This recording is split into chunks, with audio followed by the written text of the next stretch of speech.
What is going on, everybody? My name is Matt and welcome back to your daily gaming tips, news, info and more.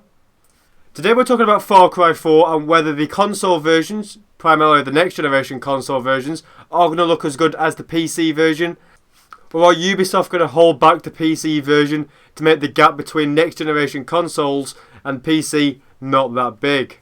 If we take a look at the gameplay on screen, this was actually first shown at Sony's press conference at E3 2014. We do actually get to see in this gameplay that he does appear to be playing on a PlayStation 4 or a PlayStation 3. By the looks of the graphics though, it is a PlayStation 4. Don't get me wrong though, he could be on a PC with a controller plugged in.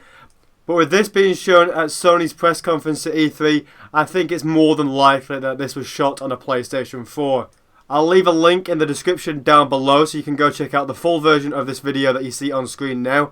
There is a commentary over the top from one of the developers, which we will be talking about in detail in just a few moments. Alright, so that we've clarified that this is probably running on a PlayStation 4, let's look at the graphics and let's compare them to how PC may run things and how the last generation consoles, being PlayStation 3 and Xbox 360, may run this version of the game. Now that we do have the next generation consoles with their new capabilities, and obviously the PC will still be here, then we're going to see a huge difference to how the game is made. This time around, Far Cry 4 is actually being built around the PC rather than the Xbox 360 that was used to build Far Cry 3.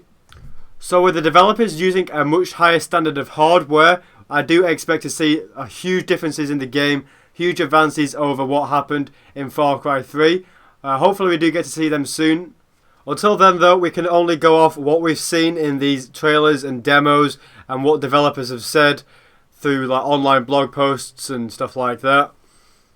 So for the first time ever in a Far Cry game, they've added a next level of verticality to the game. This time you can actually be attacked from above by eagles and other birds in the game, which I think is superb and awesome and just brings the whole game a lot more realistic and more enjoyable to play. Further adding to this, you can actually throw bait to attract animals to a certain location. For example, you could throw a slab of meat and a wolf might come along and, eat the meat, and you can attack it from behind. Also new to Far Cry 4 is what I like to call random intersections by animals, and that's where animals will actually kill each other to stay alive. They kind of have an ecosystem running in the game where animals have to kill each other to survive. So you'll be walking or running or maybe driving a car, flying a plane, whatever you do, and you'll see the living world happen in front of you rather than it being in a cutscene or something like that. There is a bunch of new equipment in the game. Not everything has actually been announced yet, but the stuff we do know about is stuff like the grapple, which is where you can shoot up at a rock and kind of swing from it. You can see in the gameplay here what I'm on about really. But yeah, that's new in the game. Wingsuits are also new in the game, which I think is awesome. I've always wanted to use a wingsuit in real life. And if the graphics are what we see on screen now, I think this is going to be pretty much the closest I'm ever going to get to it.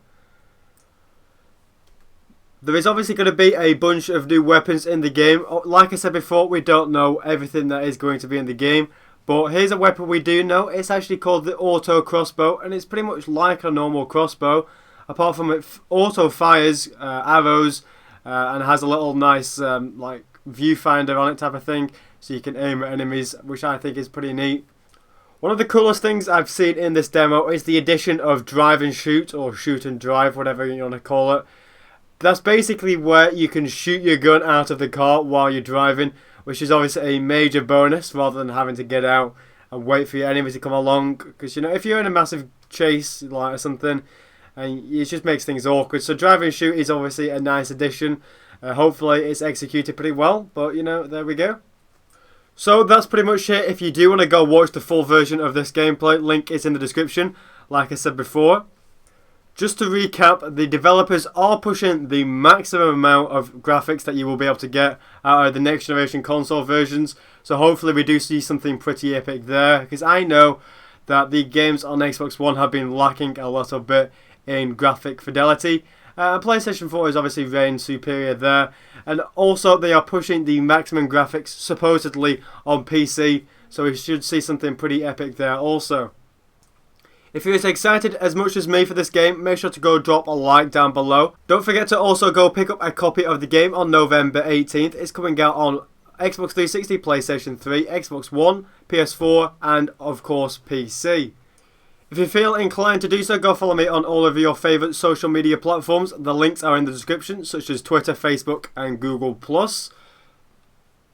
And finally, if you are new around here, make sure to go hit that subscribe button down below for all your latest and greatest gaming news. Once again, I've been Matt and I'll see you in the next video. Thanks very much.